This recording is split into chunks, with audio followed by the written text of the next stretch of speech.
Halo semuanya, jumpa lagi dengan saya Yusuf Aditya di channel pengembangan diri seputar ilmu hipnotis dan ilmu hipnoterapi. Nah, kesempatan video kali ini saya akan menjelaskan bagaimana mas cara belajar ilmu hipnotis dan ilmu hipnoterapi. Nah, banyak orang sudah bisa ilmu hipnotis, sudah paham ilmu hipnotis, tapi masih kebingungan tentang bagaimana menerapkan ilmu hipnotis yang digunakan untuk terapi, untuk penyembuhan. Nah, video lengkap saya akan jelaskan di sini ya, step by stepnya tentang belajar ilmu hipnotis itu sebenarnya apa dan bagaimana cara menerapkannya untuk kesehatan atau untuk terapi itu seperti apa. Cumanya saya akan jelaskan di sini. Oleh karena itu, silakan Anda simak videonya dari awal sampai selesai biar Anda tidak gagal paham tentang bagaimana belajar ilmu hipnotis dan ilmu hipnoterapi. Dan saya ucapkan terima kasih juga bagi Anda yang sudah bergabung dan join di kelas pelatihan saya. Dan bagi Anda yang melihat video ini belum subscribe, silakan Anda subscribe channel ini dan nyalakan lonceng notifikasinya.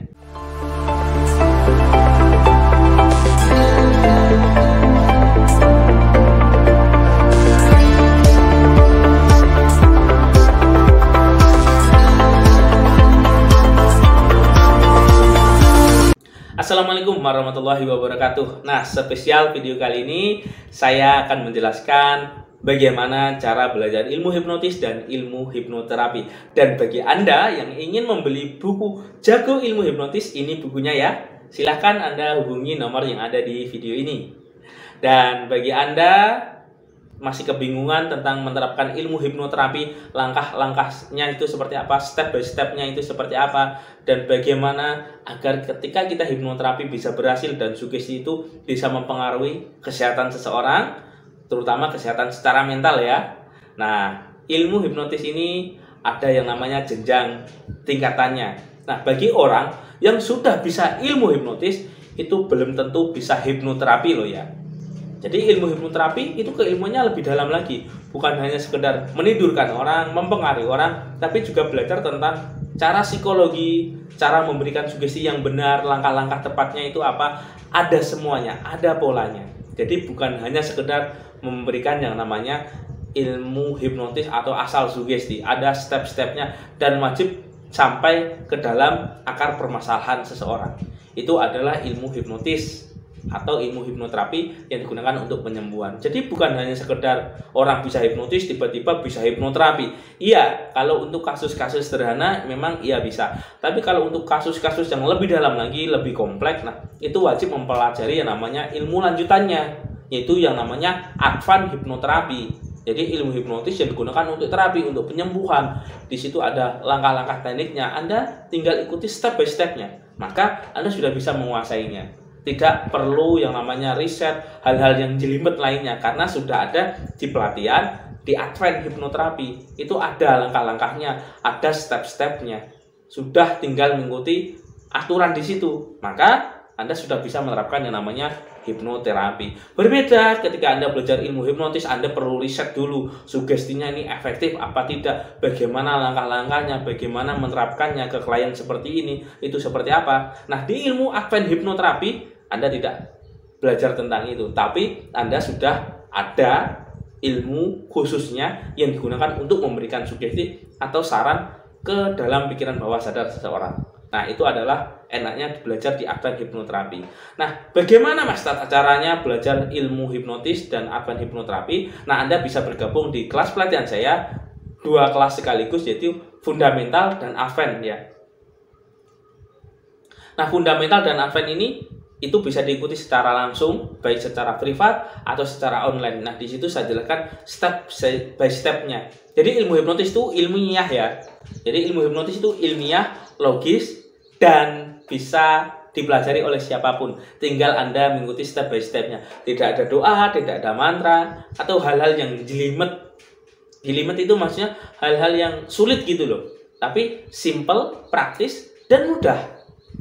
Nah, ini yang saya tawarkan bagi Anda yang sudah bisa ilmu hipnotis, tapi kok belum bisa tentang hipnoterapi yang efektif, yang manjur. Nah, Anda bisa gabung di kelas pelatihan saya ini, yaitu pelatihan fundamental dan advance hipnoterapi. Maka di situ saya akan jelaskan semuanya tentang total ilmu hipnoterapi itu seperti apa, seluk-beluknya hipnoterapi itu seperti apa, bagaimana cara memberikan sugesti yang efektif, dan sudah terbukti saya terapkan untuk membantu klien-klien saya.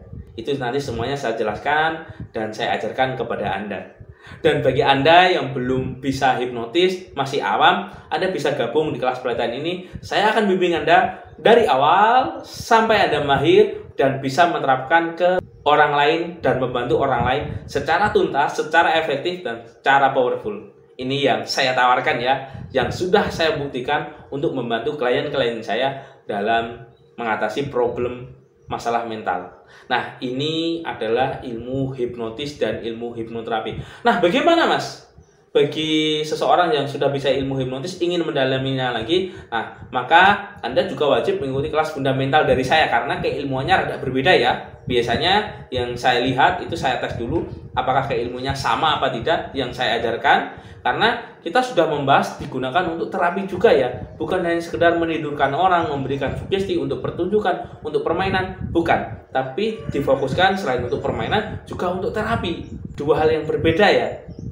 Nah, kebanyakan orang tertentu dia menganggap, aku sudah bisa hipnotis kok, sudah pernah menidurkan orang kok, tinggal sugesti ini.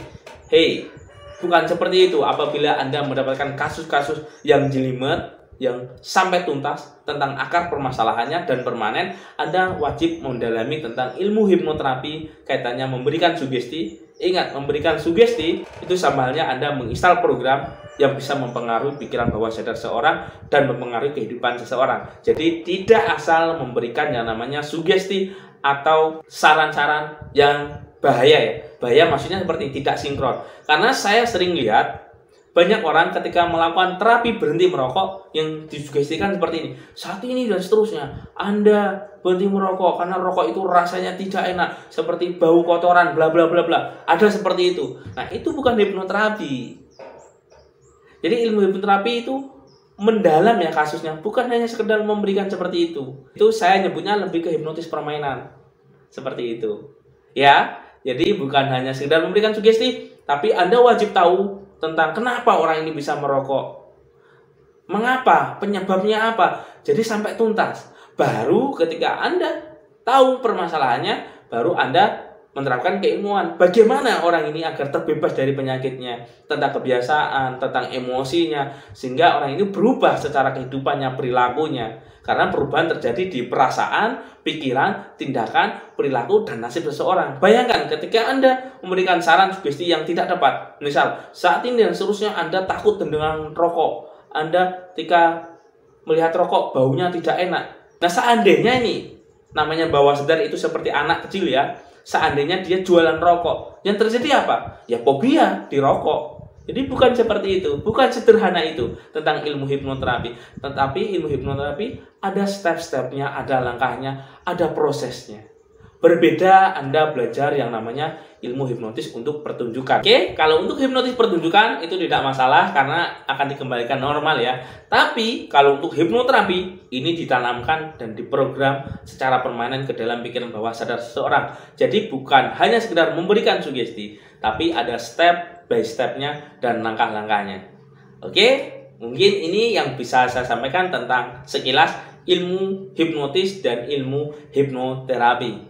Dan bagi Anda yang ingin mendalami lagi tentang kekuatan pikiran bawah sadar, tentang bagaimana ilmu hipnotis bisa merubah seseorang, bisa merubah kebiasaan buruk menjadi baik, dari kebiasaan baik menjadi lebih powerful lagi. Nah, itu ada ya. Dan bisa diterapkan untuk diri kita sendiri. Selain bisa membantu orang lain, kita juga bisa memperdayakan diri kita lebih semangat, lebih antusias, terbebas dari mental-mental block yang negatif di dalam diri kita. Oke, mungkin ini yang bisa saya sampaikan. Semoga keilmuan bermanfaat. Dan saya akhiri. Bila taufik wal hidayah. Wassalamualaikum warahmatullahi wabarakatuh. Salam hipnosa.